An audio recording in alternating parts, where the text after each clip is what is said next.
Thank you for that introduction.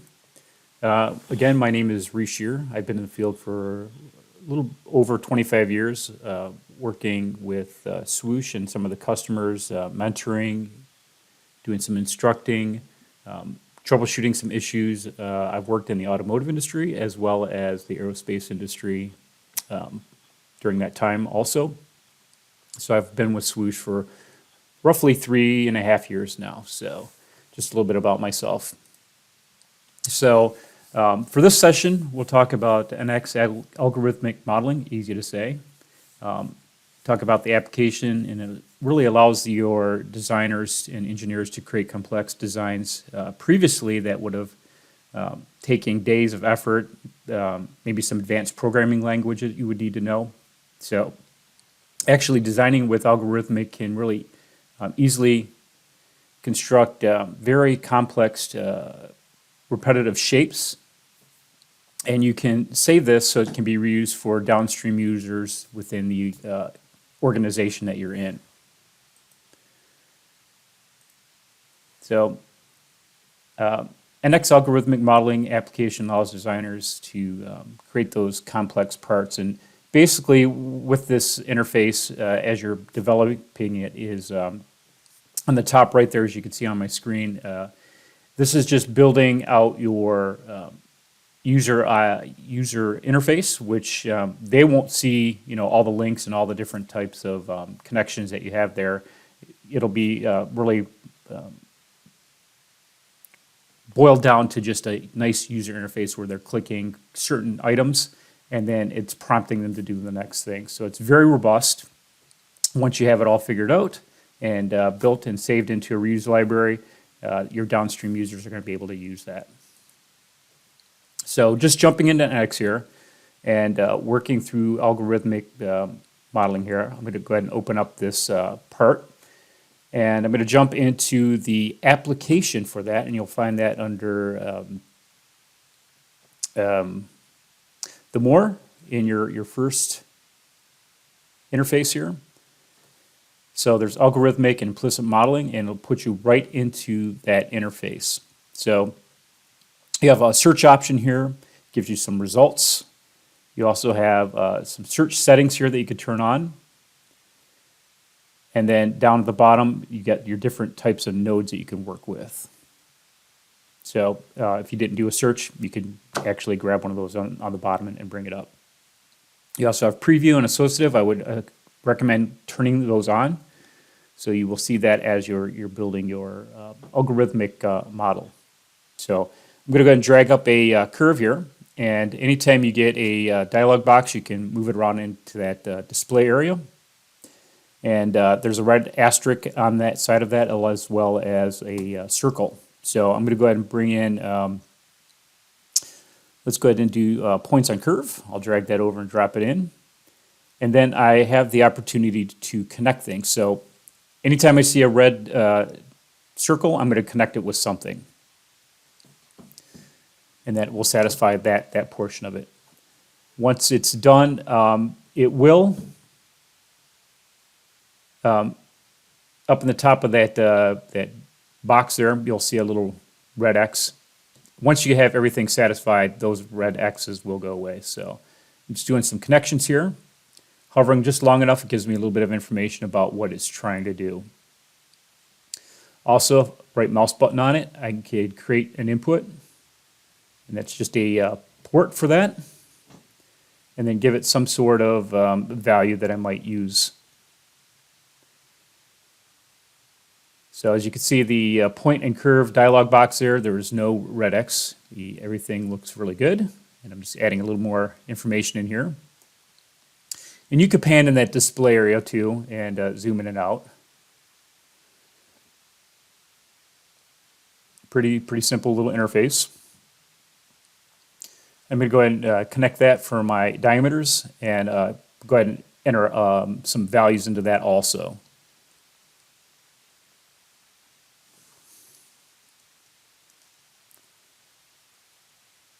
Okay, so I do have to select a curve.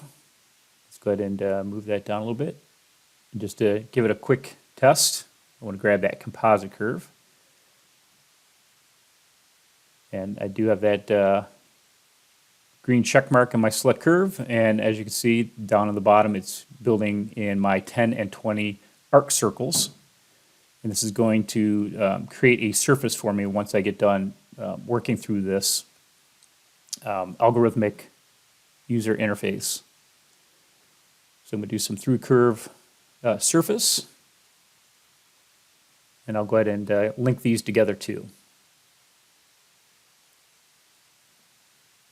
Okay, and again, anytime in those dialog boxes, if I hit the little magnifying glass, it's going to let me preview that too. So I've got a Boolean operation, I'll drag that in and link that into the through curves. Okay, don't know why that was being a little touchy with me, but I went ahead and connected that. So the output, I want to have a surface, and there you can see what it looks like, sort of like an accordion type surface on that hosing. So I'm just hitting the little magnifying glass to turn off certain things I don't want to see.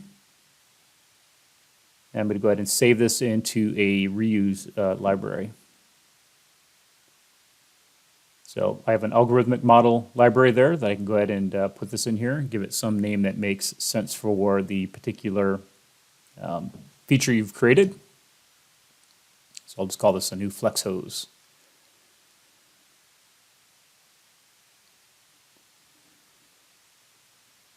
All right, and once it gets saved, it's going to put it into my demos folder, and if I scroll through here, once I hit finish, it will add it into that library.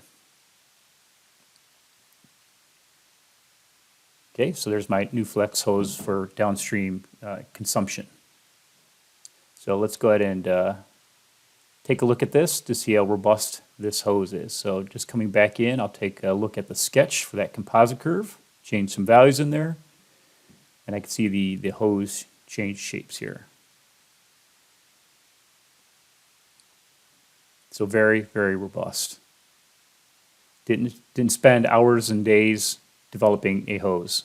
So it's very, very quick.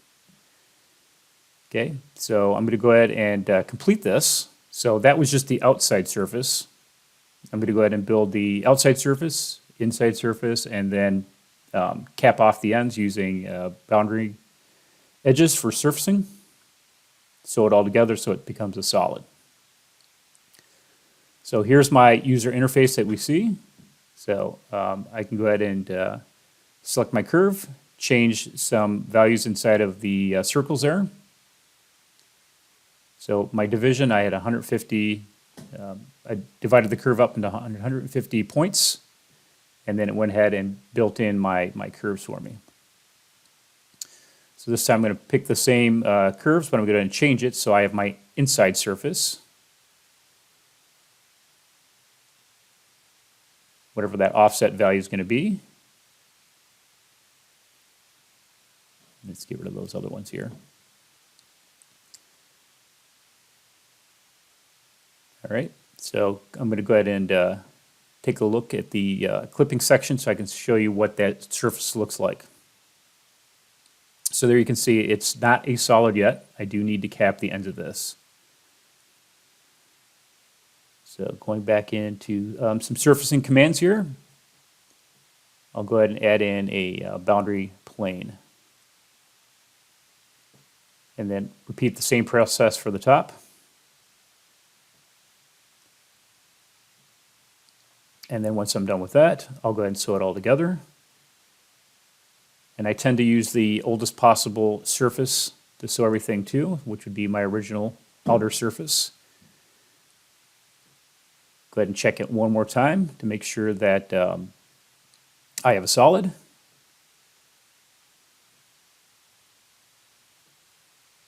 Again, let's go ahead and check the robustness of this.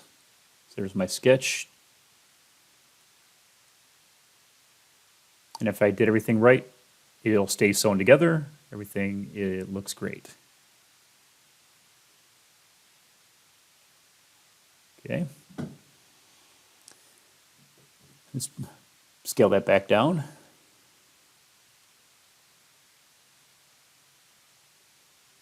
And there's my algorithmic solid body.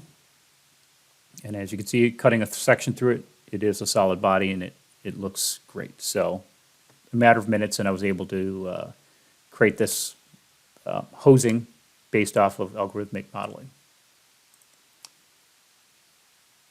Okay, so with algorithmic modeling, you really do save hours of programming and developing. I did that just in a few minutes, 5, 6, 7 minutes, not very long to build that.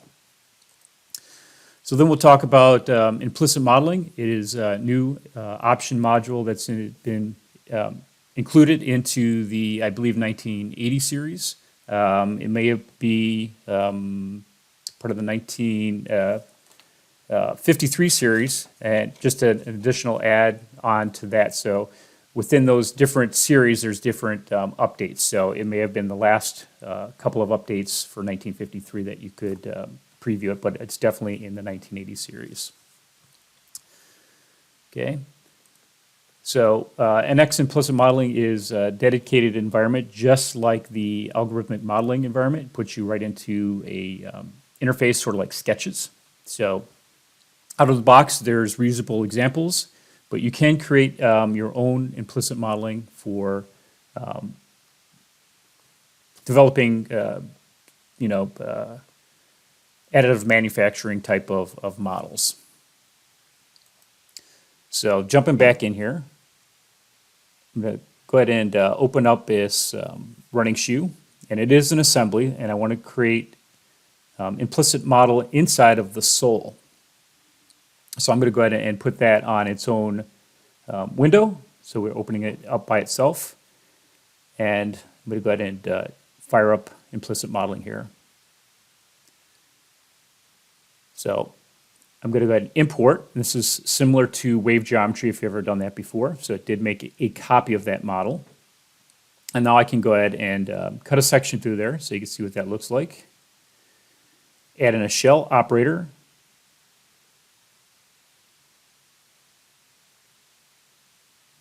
So we do have a hollow body there, and I'm going to just use a gyroid to build in my implicit model. So select my model. Go ahead and work top down inside of my dialog box here to modify any of the values that I need in here. So I do have my cell unit. I can go ahead and do a little preview here. Select OK to finish this out. And what option do I want to do here? Let's go ahead and just cut a quick section through there. So you can see it went ahead and created the gyroid, and it also united that all together. So let me go ahead and just pivot this around so we can see what's inside of here. All right.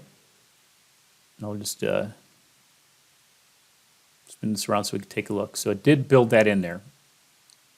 You can develop your own implicit models. I honestly can tell you I haven't done this myself yet. I've just played with what was out of the box. So I'm going to go back into the top level assembly here, and we'll go ahead and change the visibility of this sole. So make it transparent so I can see inside of there. So very quickly, using an implicit model, I'm able to do some additive manufacturing sort of setup for the model.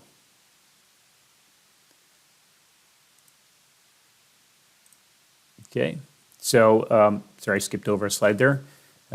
So again, it's going to save you hours designing your, in this case, the sole. So implicit model, I was able to do that in just a couple of minutes, just with what was out of the box.